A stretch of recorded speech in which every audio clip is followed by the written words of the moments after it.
this House would repatriate artefacts obtained under colonial rule, and I look to Ed Evans, Secretary's Committee, to open the case for the proposition.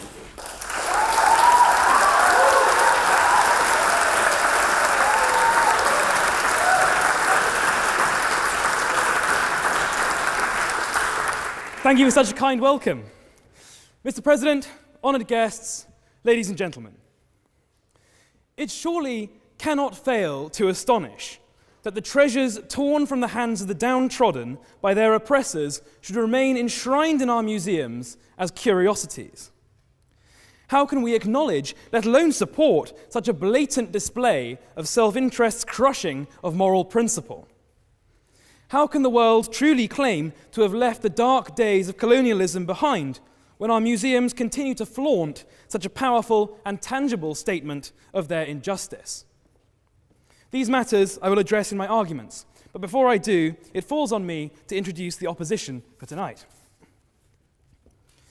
Mia Smith is a fourth-year and formidable classicist from Oriel College and a former librarian-elect of the Union. I've heard the odd rumour that Mia and our esteemed president have grown rather close as of late.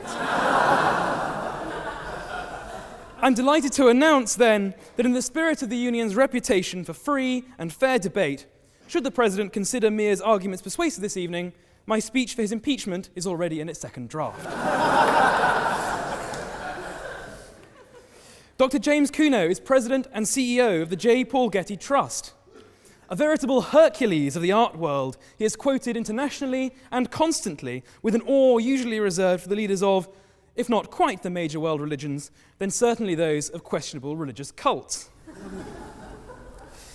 As for the J. Paul Getty Trust, great institution though it is, I think it's fair to say, given the events of this week, that we've had enough of the vanity projects of maverick American billionaires. Too soon? Dr. Sabine Haag is the General Director of the Kunsthistorisches Museum, need to be careful with that one, along with the Museum of Ethnology and the Austrian Theatre Museum. These are the latest in a long list of prestigious museums, and her credentials are stellar. Depresser.com reported back in 2008, if you forgive Google's rather uncertain translation, that she had hitherto remained largely concealed in the ivory tower of the Kunstkammer. We're therefore thrilled that she has emerged from her tower once again to be with us here tonight. These are your speakers, Mr. President, and they are most welcome.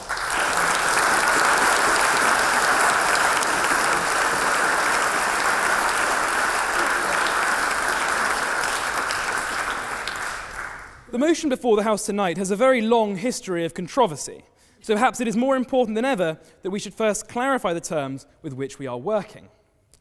Colonial rule, as we see it, describes circumstances in which a nation or people is either wholly or partly subjected to another, both politically and militarily, while suffering in addition the exploitation of resources and labour by that stronger power. By artefacts we mean, fairly simply, man-made objects with cultural or historical interest, and by repatriation we mean the return of such artefacts to their countries of cultural origin. Let us start at the point of principle. At the very heart of this debate is a simple question. Is it morally right to repatriate artefacts obtained under colonial rule? The answer to that question, I suggest, is blindingly obvious. Of course it is. It is hard to think of any other situation in which it would be acceptable for the bully or thief to keep his misappropriated goods, whether they were obtained under duress or not. The argument for the opposition is akin to saying, I know I got it in dubious circumstances, but it is very pretty and looks so nice in our museum that we don't want to give it back. Put that way, it can be seen that the argument for retention of these artefacts is plainly morally indefensible. To my mind, inconvenient though repatriation might be, that is the beginning and the end of this debate. You will doubtless hear much of the possible inconvenience, risk, and practical difficulties that repatriation might entail. But that is entirely to miss the point. If it is morally wrong to have them in the first place, it is hardly a defense to say, in effect, that the rightful owners won't treat them as nicely as we do. You may also think that it sits ill in the mouths of the appropriators to say that the Greeks, for example, are not capable of looking after the Elgin marbles properly. This is exactly the paternalistic, arrogant, and imperial tone of the colonial district commissioner denouncing the ability of the local populace to organise its own affairs. And so what anyway? We would be rightly outraged if the man who takes our wedding ring, for example, refuses to return it on the grounds that we have mistreated it. In the words of Prince Edwin Akinzua, it is like tracking down a thief who has stolen your car, only for him to tell you that you can't have it back because there's a risk that it might get stolen again. In any event, this argument is grounded on hypocrisy. It is well known, for example, that the Elgin marbles were damaged by the British during the cleaning and preservation process. In essence, the case for the opposition is, you can't be trusted with your own artefacts, a distasteful expression of post-colonial paternalism that you will confidently reject as repugnant. For instance, despite repeated requests by the Nigerian government, the British Museum is still refusing to return the 700 looted Benin bronzes to Nigeria. Equally, the Rosetta Stone has been the subject of repeated demands by the Egyptian government, but it remains closeted in London.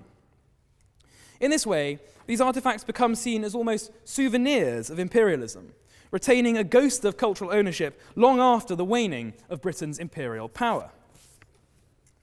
The point is that once it is acknowledged that an artefact has been obtained under colonial rule, the oppressive abuse of power inherent in that relationship means that there can be no defense to the charge of misappropriation. And if there is no defense to that, the object is no longer the rightful property of the appropriator and it must be returned. Maybe there are competing potential claimants. Maybe it is difficult now to identify precisely where or to whom particular artifacts should be returned.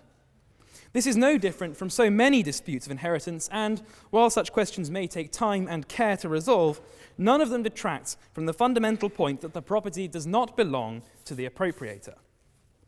And it is irrelevant what the rightful owner might do with their property. Indeed, the right to do as one wishes with one's property is a principle at the heart of most societies, and certainly the heart of liberal democracies. By contrast, the opposition has to peddle that old and morally repugnant adage, "To the victors go the spoils." Ladies and gentlemen, times have changed. Equally, for the same reasons, there is no mileage in what might be called the international showcase argument. You know the sort of thing. Our charming museum is a far better place to put these nice things than your grubby museum. Or, as the British Museum magisterially puts it, it is best to house the Elgin marbles, and presumably its other artefacts, in an international context where cultures can be compared and contrasted across time and place. What does that mean? What does it add to the debate? Precisely nothing. It is just a way of dressing up the same old indefensible argument that our museum is nicer than yours. Every museum in the world is ipso facto capable of housing artifacts in an international context where cultures can be compared and contrasted across time and place. The encyclopedic museums that house much of the world's artifacts are located in Western cities and privilege Western scholars, professionals, and people. Anyway, the argument is bogus. In fact, artifacts plainly belong, culturally and contextually, as well as morally, to their country of origin. They obviously have a unique connection with the place where they are produced and are an important part of the cultural history of that area and its population. That should be contextualized by returning the artifact to the place where it was originally made and used. So, at the risk of sounding like David Cameron, repatriation is certainly the right thing to do. But why does it matter? I hear the paternalist skeptics cry. It is self-evident that our cultural heritage and identity is at the very core of what makes us what we are and the touchstone of our social identity. It cannot seriously be suggested in the 21st century that these things do not matter. We might test the argument by positing that Stalin and his myrmidons had continued driving westwards in 1945 and invaded Britain. Enthralled by that popular symbol of cultural heritage, emblematic of London and beloved of New Year revellers, Nelson's column, Stalin dismantles it, ships it back to the USSR, damaging it slightly on the way, and re-erects it in Red Square, where for 50 years the Lord Admiral, minus the pommel of his sword, endures the humiliation of hordes of Soviet tanks and missile launchers rumbling by in their obsolete thousands on the annual Moscow Victory Day parade. Who would not understand why we in the UK should have wanted this national monument back in Trafalgar Square? Indeed, there is precedent. The Aksum obelisk, a 1700-year-old 24-metre granite stele, was seized from Ethiopia by Mussolini as a trophy of war. The moral indefensibility of this appropriation has since been recognised, and the obelisk was repatriated by the Italian government and restored to its rightful place in 2005. Finally, and perhaps most importantly, the moral debate has already been won. The world's museums are already voting with their feet. For example, museums in Sweden, Germany, the US, and the Vatican have already acknowledged their moral obligations and returned items taken from the Acropolis. France has long since returned many of the artefacts misappropriated by Napoleon, the bronze horses of St. Mark from Venice, for example, and the Laocoon and his sons from Rome. After being approached by the Heisler people, the Swedish government in 2006 returned the Heisler totem pole of Kitimat, an Aboriginal artefact donated to a museum in 1929. In 2010, Japan agreed to return some 1,000 artifacts to South Korea, objects plundered during Japan's colonial occupation from 1910 to 45. There are plenty of other examples. The repatriation of illegitimately acquired artifacts is no longer an arid debate. It is already in motion. Moreover, there has now been international legal recognition that it is indeed right in principle for artifacts to be returned. Our victory in the moral debate is enshrined in UNESCO regulations, which now require the return of artifacts illegitimately removed from their country of origin after 1970. So, we have a situation where the international community already recognizes the morality of repatriation. That argument is already won. So how can there be a moral distinction between pre- and post-1970? There cannot, of course. This is a distinction born simply of political pragmatism, not moral belief and obligation, which is clearly that it is right that artifacts illegitimately removed from their country of origin must be repatriated.